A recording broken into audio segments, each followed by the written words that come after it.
আসসালামু আলাইকুম সুধী দর্শক, আজ জাটকা ভুনা করব বা দো পেঁয়াজা যে যেটা বলে।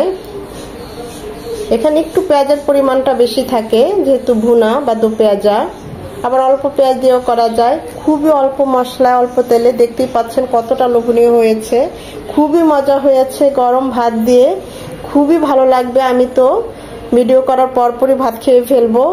এটা দেখে এতটাই লোভনীয় হয়েছে এবং এতটাই টেস্টি হয়েছে।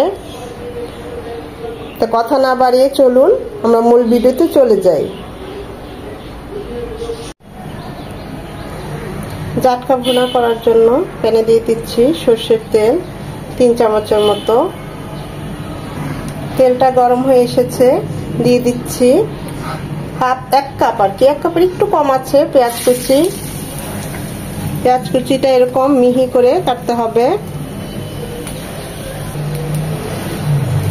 পেঁয়াজ কুচিটা নরম হবে, একদম লাল লাল হবে, করে ভেজে নেব।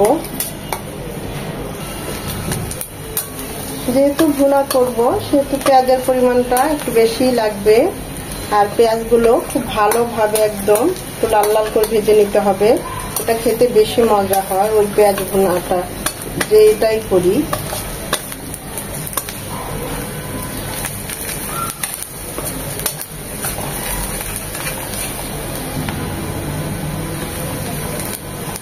পেঁয়াজটা নরম হয়ে এসেছে, লাল লাল হয়ে গিয়েছে। 1 চামচ আদা রসুনের পেস্ট, এখানে 1/2 চামচ আদা 1/2 চামচ রসুন। এটাকে 1 মিনিট ভেজে নেব যেন এই ভাজালো গন্ধটা চলে যায়। আদা রসুনটাকে ভেজে নেওয়ার পর এখানে 1/2 চামচ মরিচ গুঁড়ো, 1/2 চামচ ভাজা জিরে গুঁড়ো আর 1 চামচ হলুদ গুঁড়ো। হলুদ গুঁড়োটা একটু বেশি আছে, সেটা একটু পানি দিয়ে গুলিয়ে দেব। মশলাটাও পুড়ে যাবে না আর কষানোটাও খুব ভালো হবে।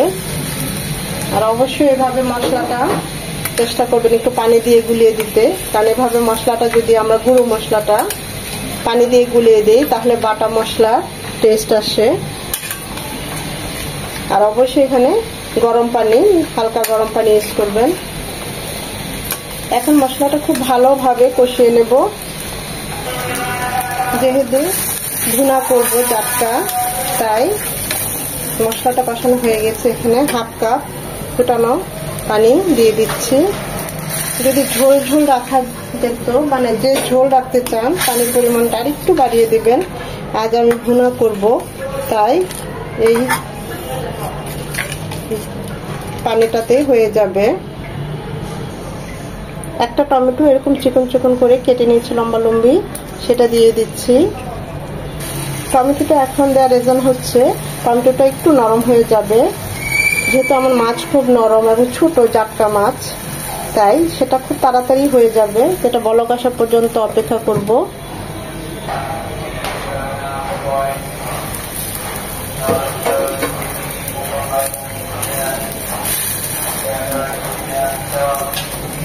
এই সেই জাটকা মাছ আমি লবণ হলুদ দিয়ে হালকা করে ভেজে নিয়েছি।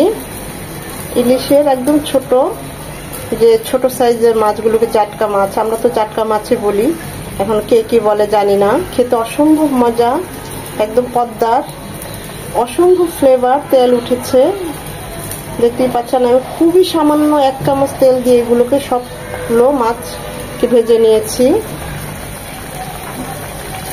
এগুলো শুকনো ভাজি, খেতেও ভালো লাগে। আলু ভর্তা আর এরকম শুকনো মাছ হলে গরম ভাতের সাথে আর তেমন কিছুর দরকার হয় না।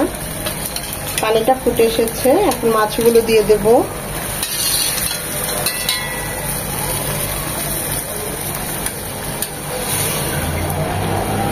খুবই সফট এবং ছোট। আমার মাছের পরিমাণ অনুযায়ী আমি ওই অনুযায়ী লবণগুলো দিয়েছি।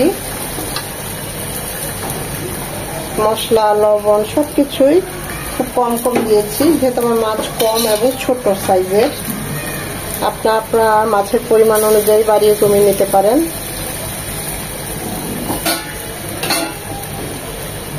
মাছগুলো মাখিয়ে নেওয়ার সময় লবণ দিয়েছিলাম, তাই এখন সামান্য দিচ্ছি। যেহেতু এটা ভুনা হবে তাই লবণটা খুবই বুঝে দিতে হবে, তা না হলে লবণ বেশি হয়ে যাবে। 3টা শুকনো মরিচ মাঝখানে এভাবে একটু কেটে দিচ্ছি যাতে কাঁচামরিচের ফ্লেভারটা বের হয়ে আসে, আর সামান্য ঝালটাও। রান্না হবে 8 থেকে 10 মিনিট।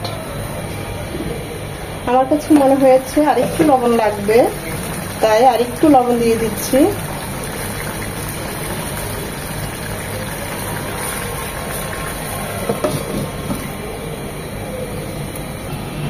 অসম্ভব সুন্দর একটা ইলিশ মাছের ফ্লেভার চলে এসেছে, উপরে তেল উঠে এসেছে, দেখতেই পাচ্ছেন। খুবই লোভনীয় হয়ে গিয়েছে। টেস্ট করেছি, অসম্ভব মজা হয়েছে। যতটা ভেবেছি তার চেয়েও বেশি, সত্যি বলছি। ধনেপাতা এনে ফ্রিজে রেখে দিয়েছিলাম, এখন ধনেপাতা কুচি দেব। দেখছি সব নষ্ট হয়ে গিয়েছে, একদম একটু ফ্রেশ নাই, তাই এগুলো সবই ফেলে দিচ্ছি।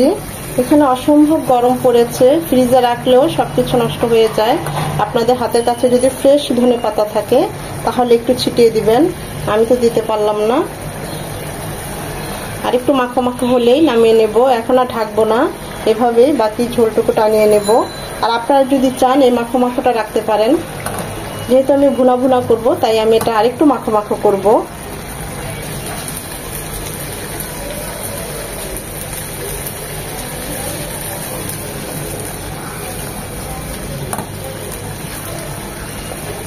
চুলাটা অফ করে দেব।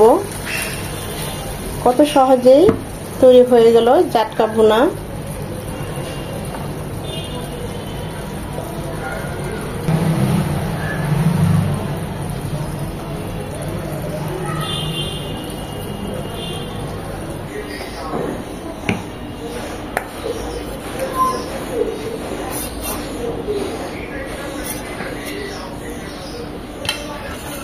এটা যদি সার্ভিং ডিশে সার্ভ নাও করতাম তারপরও দেখতে ভালো লেগেছে।